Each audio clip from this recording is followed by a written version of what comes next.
Ooh, it is getting nice. The sun is coming up. Oh, coming out. It's still windy. This is Sandra. I'm in Costa Rica. This is just a coffee picking minute. And I was thinking about something. Yeah, I was thinking how a lot of times when you find yourself by yourself, maybe it's through divorce, or maybe you lost your mate, maybe you've never had a mate, but you're an older woman and you're having to make your way by yourself.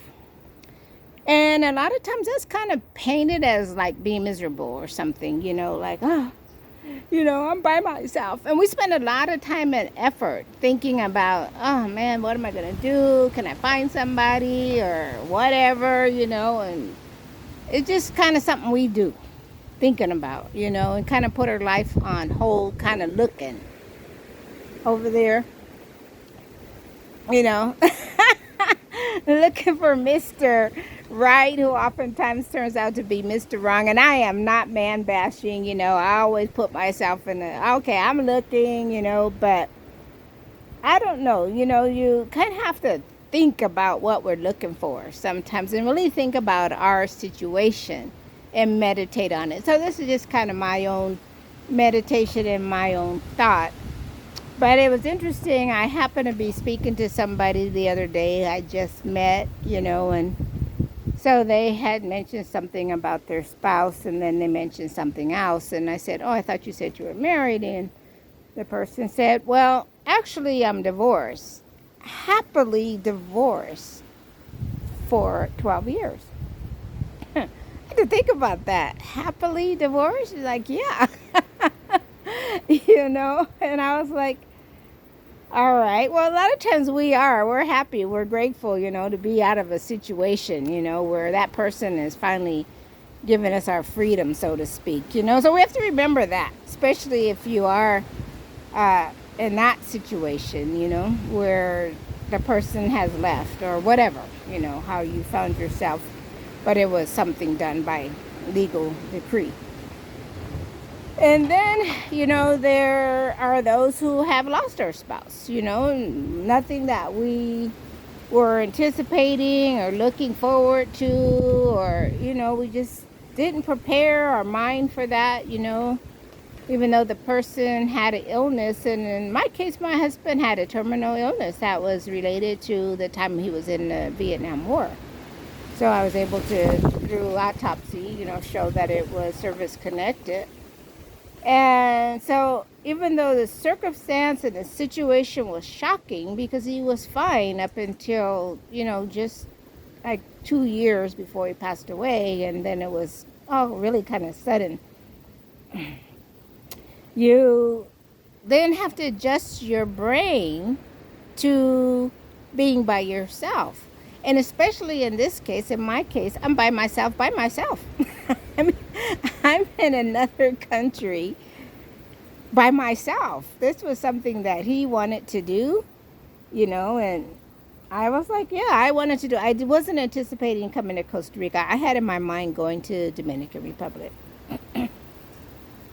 And so here I am in another country. And so, but you spend a lot of time thinking, oh, or maybe him, or maybe him, or maybe that one is the one,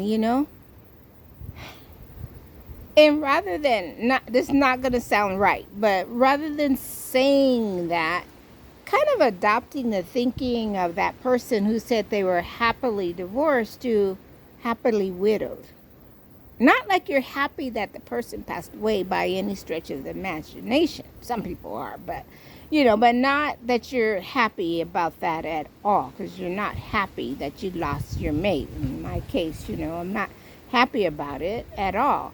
Took a while to mentally adjust to that change, but it's taken a longer while to adjust to the power of happiness by yourself. That because we're not an organization, or let's say a society, a world society of selfness, being by yourself. especially here in Costa Rica. In Costa Rica, people don't live by themselves. If you get divorced, you move back home. If you're widowed, you move back home with your parents. You know, the mother lives with her kids. That's just how it works. People, you stay at home until you get married, and a lot of times you just build a little addition next door. You all live in the same property somewhere. So being single and being by yourself, that's like, for many people, that's just like and so I mean, it's not the ideal, it's not something that you want. You take all your precautions and everything like that, as far as where you live, what you do, how you move, neighbors, things like that. So you are do what the things that you need to do in your life, just like you would anywhere else. But as so many people are finding, they are, let's say, being brave, or they are now taking the opportunity to discover their own life and who they are, taking trips by themselves. And one thing I really want to work on is even the idea of single supplements on cruises. I know there are a couple of cruise lines that have a cater, or have a little bit of a section, let's say, for single people, but it's like inside rooms, like, please. So, and I'm like, look, if you can reconfigure when you're doing maintenance, cruise ship, make the rooms a little bit smaller. They can reconfigure seats in the airplane. We're all scrunched up. They can reconfigure cruise rooms where you at least have a little bit of a balcony where you can sit one seat in there, put your feet up, put a little hammock or something like that. Because the growing number of people who are traveling, who have disposable income, are single people, single women, single men. People who want to protect their peace, who want to go somewhere. They have the money. They just don't want to drag along a whole bunch of people with them. And so if you want to be able to just enjoy your circumstance, your situation, it's like, look, okay, it is what it is where I am. It is what it is. I cannot change this situation. I don't have anybody just dropping out of the sky. Got a coffee picker that's probably going to come pick this coffee here in a minute. So there might be somebody that will show up, But other than that, it's me. It's me. And, I have a car. I could drive it. And, just have my little bit of Social Security money. And I manage my little bit of money, okay, And I could just, okay, I'm going to go to this little place over here and stay over there somewhere, or do something, or even just sit here where I'm sitting and be happy and content with being myself, and knowing that I'm not waiting for somebody to come pick me up or, rescue me. I don't need to be rescued. And it's nice, maybe for the first time in our lives, to say, I can breathe. I have peace. I don't have anybody pulling me here, pulling me there.